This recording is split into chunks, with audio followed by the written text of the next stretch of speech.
It's one thing to get married, it's another thing to stay married.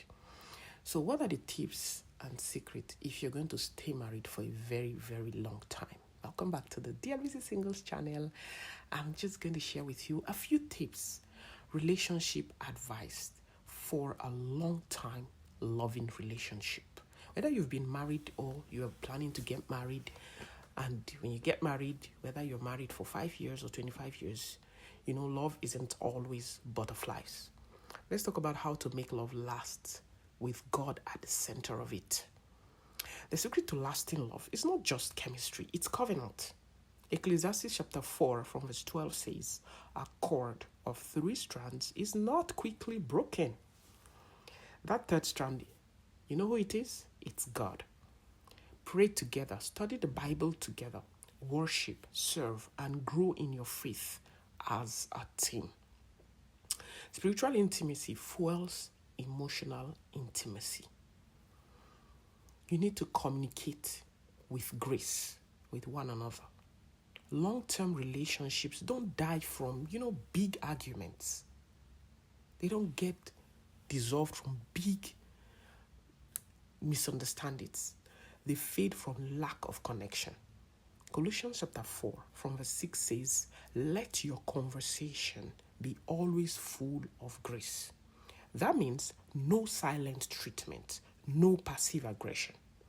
Say what you feel, but say it with love. And hey, listen, to understand, not just to respond. Okay? When you listen, don't only listen to hear, listen to understand. Don't listen only to respond, listen to understand.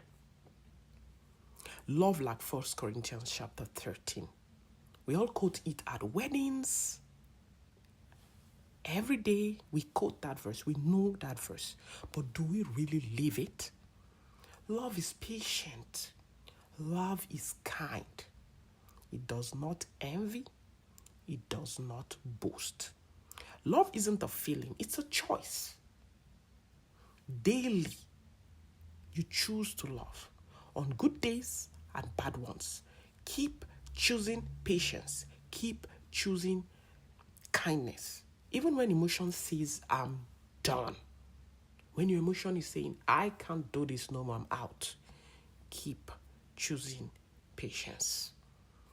Pray for each other. Don't just pray with your partner. Pray for them. Ask God to strengthen them, to encourage them, to protect their heart. You'd be surprised how much prayer softens frustration. You start seeing your partner the way God sees them. Not the way you see them in their faults, in their inadequacy, but the way God sees them. You start seeing, that's grace. You start seeing through the eyes of God. God sees them as special, as unique. You start seeing them like that because God gives you that grace, and you find that grace in the place of prayer. Forgive fast and let go. I say this to new couples all the time. I say this to people who are getting ready to get married. I say, learn to forgive. Before you get into that marriage, remember, practice now to learn to forgive and let go. Long love requires long grace. 1 Corinthians chapter 13 says, "Love keeps no record of wrongs." I'm reading a new version. Love keeps no record of wrongs. Bitterness is a silent killer in relationships. Don't keep score. Don't build walls. Forgiveness doesn't say you were right. It says, "I chose peace over pain." Guard your relationship. Very important. Guard your relationship. Proverbs chapter 4 verse 23 tells us, above all else, guard your heart.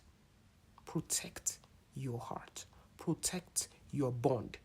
What means protecting your heart? What that means is no inappropriate messages should be sent out by either of you.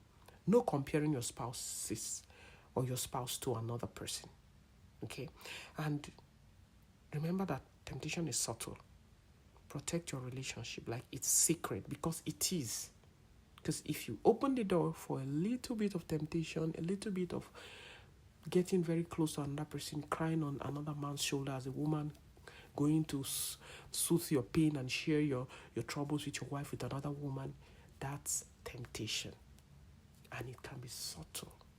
Just come for quick tea because you're frustrated. Just stop over because you are annoyed and having an argument, and you just stop over at a colleague's place. Very nice, loving, nice, patient, kind colleague. That's a temptation. Protect your relationship. Don't go to another person, another lady's house when you're upset with your wife. Don't go to another man's crying on his shoulders because you're having a challenge in your marriage. Protect your relationship. Keep pursuing each other. Don't stop pursuing each other the way you pursue each other while you're courting, when love was still very fresh, when you just found each other. Keep pursuing each other like that. Just because you've been together forever doesn't mean you must stop dating. Laugh together, dream together, flirt with one another, with your husband, with your wife. Flirt with one another, tease one another, surprise each other. Stay curious. People grow. So keep falling in love with who they're becoming. Build with purpose. Ask yourself, what has God called us to do together? Maybe it's raising a family. Maybe it's a business. Maybe it's ministry. Or even mentoring others. Whatever it is that God has called you to do, purpose gives your relationship depth beyond romance. You have this kind of depth that is beyond romance. That's what purpose brings to your relationship. It creates a legacy that outlives the butterflies. So yes, it takes work.